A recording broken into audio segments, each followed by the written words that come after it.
கண்மணி அன்புடனில் எல்லா பாட்டியும் கிளம்பிடுறாங்க. கடைசியாக கண்மணியையும் அன்பும் ஆசீர்வாதம் பண்ணிட்டு ஸ்வேதா வந்து ஏற்கனவே வெண்ணிலாட்ட எல்லா விஷயமும் சொல்லிட்டாங்க. இதெல்லாமே நாடகம், கண்மணியும் அன்பும் சேர்த்து வைக்கிறதுக்கு தான் இவங்களாம் அப்படி பண்ணுறாங்கன்னு. ஆனால் சொன்ன நேரமே அவங்க கிளம்பிடுறாங்க.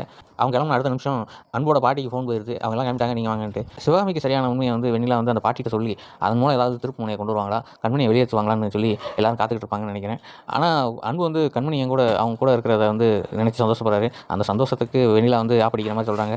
இதெல்லாம் நீடிக்காது, இதெல்லாம் சும்மா கட்டாயத்தினால வர்றது, நீங்கள் வந்து ஓவராக வந்து என்னை வெறுப்பேற்றுக்காக பேசுகிறீங்கன்னு சொல்லி அன்புட சொல்ல, அன்பு வந்து நீ இப்படி சிரிக்கிறனாலே தெரியுது நீ ரொம்ப உள்ளே போஞ்சிக்கிட்டு இருக்கேன்ட்டு, நாங்கள் 2 பேரும் சேரதை பார்த்து நீயே வந்து வீடு வெளில புரியா இல்லையான்னு பாருன்னு சொல்லி அவர் சவால் வராரு. அன்போட பாட்டியும் அப்பாவும் வந்துட்டாங்கன்னா இந்த விஷயம் சிவகாமிக்கு சரியாயிடுச்சுங்கிற விஷயம் தெரிஞ்சிச்சுன்னா உடனே கண்மணிகிட்ட பேசி அப்படியே கண்மணியை பார்சல் பண்ணி வீட்டுக்கு அனுப்பிச்சிடுவாங்க.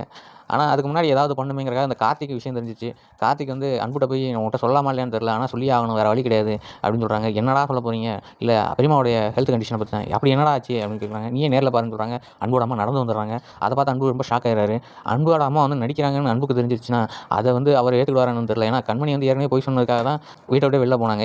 இது வந்து உண்மை இல்லை, அவங்களுக்கு சரியாக போச்சு, நாங்கள் நடிக்கிறோம்னு தெரிஞ்சுன்னா மொத்தமே திருப்பி ஒரு நாடகம் போகிறீங்கன்னு சொல்லி கண்மணி அன்பு மேலே அதிகமாக கோவப்படுறதுக்கான வாய்ப்பு இருக்குது அப்படின்னு அன்பு நினைப்பாரா? என்ன நடக்கணும்னு நீங்கள் என்ன நீங்களே கமெண்ட் பாக்ஸில் கமெண்ட் பண்ணுங்கள். இந்த வீடியோ பிடிச்சிருந்தா ஷேர் பண்ணுங்கள், லைக் பண்ணுங்கள், சப்ஸ்கிரைப் பண்ணுங்கள். தேங்க்யூ.